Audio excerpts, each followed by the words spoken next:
Hello guys, welcome to my channel. तो आज का हमारा टॉपिक है प्री इक्लेम्पशिया। ठीक है, तो पढ़ते हैं हम प्री इक्लेम्पशिया क्या होता है। Pregnancy specific condition in which hypertension and proteinuria develop after 20 weeks of gestation in previously normotensive women. ठीक है, प्री इक्लेम्पशिया क्या होता है। प्री इक्लेम्पशिया जनरली हम बोलें तो हाइपरटेंशन विद प्रोटीन्यूरिया होता है उन वुमेन्स में जो प्रेगनेंसी से पहले नॉर्मल थी, जिनको हाइपरटेंशन नहीं था। ठीक है, यूजली ये डेवलप होता है आफ्टर 20 वीक्स ऑफ जेस्टेशन। ठीक है, तो जो हाइपरटेंशन होता है उसमें जो ब्लड प्रेशर होता है वो मोर देन और इक्वल टू 140/90 mmHg हो जाता है, और जो प्रोटीन्यूरिया होता है वो एक दिन में मोर देन और इक्वल टू 5 ग्राम सिक्रेशन देखने को मिलती है यूरिन में। ठीक है, अब हम देखते हैं इटियोलॉजी क्या है प्री इक्लेम्पशिया की। तो first is pre eclampsia is a 2 stage disorder. ठीक है, प्री इक्लेम्पशिया जो है वो 2 स्टेज डिसऑर्डर है, जिसमें स्टेज 1 में फॉल्टी जो एंडोवेस्कुलर ट्रोफोब्लास्टिक रीमॉडलिंग हो जाती है यूट्राइन आर्टरी की। ठीक है, जो ट्रोफोब्लास्ट होते हैं वो सेल्स होते हैं जो प्लेसेंटा को हेल्प करते हैं अटैच होने में यूट्रस से। ठीक है, तो उनकी जो है एबनॉर्मल या फॉल्टी रीमॉडलिंग हो जाती है, जिसकी वजह से प्लेसेंटल हाइपोक्सिया देखने को मिलता है। अगर वही अच्छे से बन नहीं पाएंगे तो वहाँ से ब्लड नहीं आ पाएगा, ब्लड नहीं आ पाएगा तो ऑक्सीजन की कमी होगी और प्लेसेंटल हाइपोक्सिया देखने को मिलेगा। और सेकंड स्टेज में क्या होता है, हाइपोक्सिया होगा, मतलब ऑक्सीडेटिव स्ट्रेस देखने को मिलेगा, जिसकी वजह से प्लेसेंटल फैक्टर्स जो है रिलीज होंगे मैटरनल के सर्कुलेशन में, जो कि सिस्टमिक इन्फ्लामेटरी रिस्पॉन्स शो करेंगे, जो हमें बताएगा आगे जाके कि ये एक फैक्टर है प्री इक्लेम्पशिया होने का। ठीक है, सेकंड जो इटियोलॉजी है वो है एबनॉर्मल ट्रोफोब्लास्टिक इन्वेजन। इसमें क्या होता है, मैंने बताया कि ट्रोफोब्लास्ट वो सेल होते हैं जो हेल्प करते हैं प्लेसेंटा को अटैच होने में, किसके साथ, यूट्रस के साथ। इसमें क्या होगा कि जो ये ट्रोफोब्लास्ट सेल है उनकी इन्वेजन जो है वो इनकम्प्लीट हो जाती है। अगर इनकम्प्लीट होगी तो आर्टरीज वहाँ अच्छे से फॉर्म नहीं होंगी तो आर्टरीज का जो ल्यूमेन होगा वो नैरो होगा, जिसकी वजह से ब्लड फ्लो नहीं कर पाएगा, प्रेशर क्रिएट होगा ब्लड में और ब्लड प्रेशर इंक्रीज होगा और प्री इक्लेम्पशिया होने के चांसेस बढ़ेंगे। Next is abnormal angiogenesis. Angiogenesis वो प्रोसेस होता है जिससे फॉर्मेशन होती है ब्लड वेसल्स की। ठीक है, अब ब्लड वेसल्स ही अच्छे से नहीं बन पाई जब प्लेसेंटा का डेवलपमेंट हुआ, जिसकी वजह से वो एबनॉर्मल डेवलपमेंट हुआ, जिसकी वजह से जो है प्री इक्लेम्पशिया हमें देखने को मिलेगा। Next is endothelial cell dysfunction. इसमें क्या होता है, जो हमारी ब्लड वेसल्स होती है वो अंदर से एंडोथीलियल सेल्स की बनी होती हैं। जब एंडोथीलियल सेल का ही डिसफंक्शन हो जाएगा, वो बहुत सारे फैक्टर से हो सकता है, मेटाबॉलिक फैक्टर से भी हो सकता है, तो इन्फ्लामेटरी रिस्पॉन्स शो होगा। जब इन्फ्लामेशन शो होगी तो वहाँ पे कोएगुलेशन फैक्टर, क्लोटिंग फैक्टर और प्लेटलेट्स आएंगे, जिसकी वजह से कोएगुलेशन होगी और एंडोथीलियल सेल की इंजरी हो जाएगी। ठीक है, और इसकी वजह से भी ल्यूमेन नैरो हो जाएगा, ब्लड प्रेशर बढ़ेगा और प्री इक्लेम्पशिया हो सकता है। Next is alterations in nitric oxide and prostaglandins. आप ऐसा मान सकते हैं कि निट्रिक ऑक्साइड और प्रोस्टाग्लैंडिन जो है एक बीपी लो रखने में हेल्प करता है मदर की। ठीक है, लेकिन अगर इनमें ही ऑल्ट्रेशन आ जाएगी तो जायज़ सी बात है कि प्री इक्लेम्पशिया होने के रिस्क फैक्टर बढ़ेगा। ठीक है, ये निट्रिक ऑक्साइड और प्रोस्टाग्लैंडिन जो होते हैं दोनों ही वेजोडायलेटर्स होते हैं और प्लेटलेट एग्रीगेशन को इनहिबिट करते हैं। जब ये दोनों में ही ऑल्ट्रेशन आ जाएगी तो वेजोडायलेट नहीं हो पाएगा और प्लेटलेट एग्रीगेशन भी हो जाएगी। Next is the coagulation system and platelets.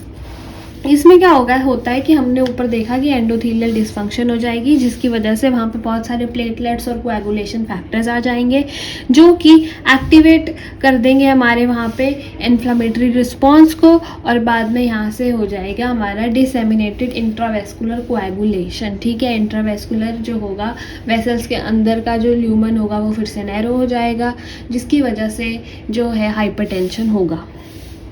Next जो लास्ट 2 फैक्टर्स हैं वो है immunological factor and metabolical factor. ठीक है, इम्यूनोलॉजिकल फैक्टर जो होता है उसमें क्या होता है कि नॉर्मली जो है फीटल एंटीजन से मदर की टॉलरेंस होती है, लेकिन अगर उसकी इम्यूनिटी लो है तो वो मदर टॉलरेट नहीं कर पाएगी फीटल एंटीजन्स। ठीक है, जिसकी वजह से हाइपरटेंशन होने के चांसेस बढ़ते हैं। लास्ट इज मेटाबॉलिक फैक्टर्स, जिसमें बहुत सारे फैक्टर्स आ सकते हैं, ओबेसिटी, डायबिटीज़ आ सकता है, इंसुलिन रेजिस्टेंस आ सकता है और many more. Next are the risk factor. Risk factors में जेनेटिक फैक्टर्स हो सकते हैं, प्राइमरी ग्रेविडा जो मदर फर्स्ट टाइम प्रेग्नेंट हुई है, प्रीवियस हिस्ट्री है उसको हो सकता है, मल्टीपल प्रेगनेंसीज है तो हो सकता है, मोलर प्रेगनेंसी है तो भी हो सकता है, ओबेसिटी है और मैनी मेटाबॉलिक अदर कंडीशंस है तो भी हमें प्री इक्लेम्पशिया देखने को मिलेगा। नेक्स्ट इज द क्लासिफिकेशन, ठीक है। क्लासिफिकेशन है प्री एक्लेम्पशिया विदाउट सीवियर फैक्टर्स। इसमें क्या होता है कि प्री एक्लेम्पशिया प्रेजेंट है लेकिन इतना सीवियर प्रेजेंट नहीं है, तो जो हमारा ब्लड प्रेशर होगा वो 140/90 से लेके 160/110 mmHg के बीच में ही लाई करेगा। Next is the severe pre eclampsia. इसमें क्या होगा, जो ब्लड प्रेशर होगा वो ज़्यादा होगा, किससे, 160/110 mmHg से, और साथ में हमें हीमोलिसिस, एलिवेटेड लिवर एंजाइम और लो प्लेटलेट्स भी देखने को मिलेगा, ठीक है। जिसकी आगे सिवियरिटी जो हो जाती है फिर उसको हम कह देते हैं हेल्प सिंड्रोम। H से हीमोलिसिस, EL से एलिवेटेड लिवर एंजाइम्स, LP से low platelet count, okay. Next is the pathology. अब प्री एक्लेम्पशिया हो गया तो हमें पूरे बॉडी के सिस्टम्स में बहुत सारे चेंजेस देखने को मिलेंगे, तो वो हम चेंजेस डिटेल में पढ़ते हैं। First is cardiovascular changes. इसमें क्या होगा, जैसे ही हाइपरटेंशन बढ़ेगी तो जो हमारा लोड है वो इंक्रीज हो जाएगा लेफ्ट वेंट्रिकल में, जिसकी वजह से लेफ्ट वेंट्रिकुलर डिसफंक्शन भी हो सकता है। नेक्स्ट इज इंक्रीज हो जाएगी कैपिलरी परमेबिलिटी, जो कॉज करेगी extravasation of fluid into the extravascular space causing pulmonary oedema, ठीक है। नेक्स्ट इज प्रोटीन यूरिया हो गया, जिसकी वजह से सारा प्रोटीन जो है यूरिन में एक्सक्रीट हो जाएगा, तो हाइपो एल्बुमिनिया देखने को मिलेगा, जिसकी वजह से जो है प्लाज्मा कॉर्टिक प्रेशर जो रिड्यूस हो जाएगा। Next is the haematological changes, मतलब ब्लड में क्या क्या देखने मिलेगा, थ्रोम्बोसाइटोपिनिया हो जाएगा। आप कमेंट करके बताइए कि थ्रोम्बोसाइटोपिनिया क्या होता है, ठीक है। उसके बाद माइक्रो एंजियोपैथिक हीमोलिसिस देखने को मिलेगी। And next is intravascular coagulation, जो मैंने पीछे बताया है वो हमें देखने को मिलेगा। रीनल चेंजेस, इसमें क्या चेंजेस हमें देखने को मिलेंगे, स्वेलिंग हो जाएगी एंडोथेलियल सेल्स की, जिसकी वजह से ऑब्स्ट्रक्शन हो जाएगी ल्यूमेन में, जिसकी वजह से GFR जो है कम हो जाएगा। ऑब्स्ट्रक्शन हो जाएगी तो ऑब्वियसली जो है इधर से उधर फ्लूइड जो है वो नहीं सिक्रीट कर पाएगा, तो GFR रेट भी कम हो जाएगा। क्रेटिनिन और यूरिक एसिड के लेवल जो है इंक्रीज देखने को मिलेंगे। हिपैटिक चेंजेस की बात करें तो पेरीपोर्टल हेमरेज देखने को मिलेगी, वेजोस्पासम देखने को मिलेगा, इन्फाक्शन और हेमेटोमा देखने को मिलेगा। इसमें क्या होगा, AST और ALT जो स्पेसिफिक हमारे एंजाइम्स हैं लिवर के, वो इंक्रीज देखने को मिलेंगे, ठीक है।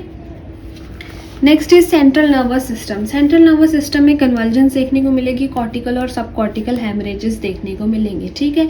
प्री एक्लेम्पशिया में अगर कन्वर्जेंस देखने को मिलती हैं तो वो सीवियर फॉर्म हो जाती है, जिसको हम एक्लेम्पशिया कहते हैं। Next are the clinical factors. Clinical factors में सिम्टम्स क्या क्या देखने को मिलेंगे, स्वेलिंग हो जाएगी एंकल्स पे, टाइट हो जाएगी रिंग, अगर मदर ने रिंग पहनी हुई है किसी भी फिंगर में तो एडिमा की वजह से जो रिंग है वो टाइट हो जाएगी क्योंकि स्वेलिंग हो जाएगी।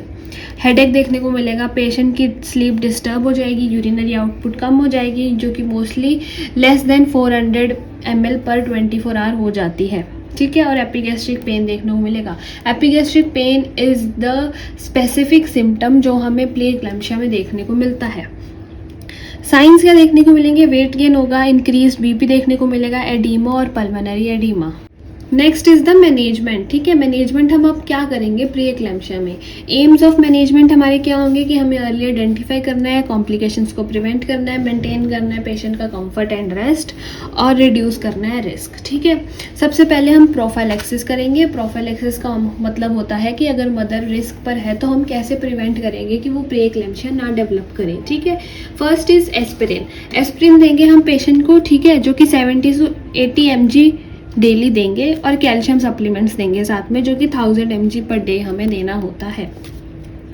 Next step is the monitoring. Patient को कंटिन्यूस मॉनिटरिंग पे रखेंगे क्योंकि पेशेंट अभी रिस्क पे है, ठीक है।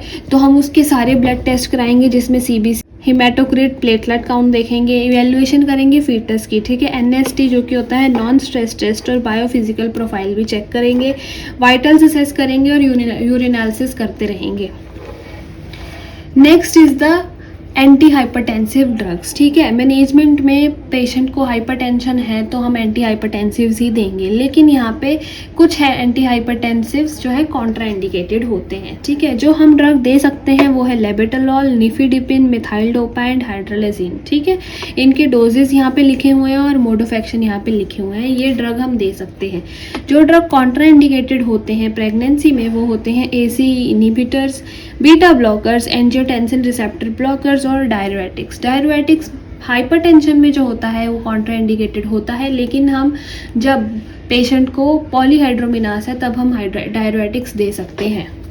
Next is the intrapartum management. हम क्या करेंगे, कंटिन्यूस कार्डियोटोपोग्राफी में मॉनिटरिंग करते रहेंगे, एपिड्यूरल एनेस्थीसिया भी दे सकते हैं।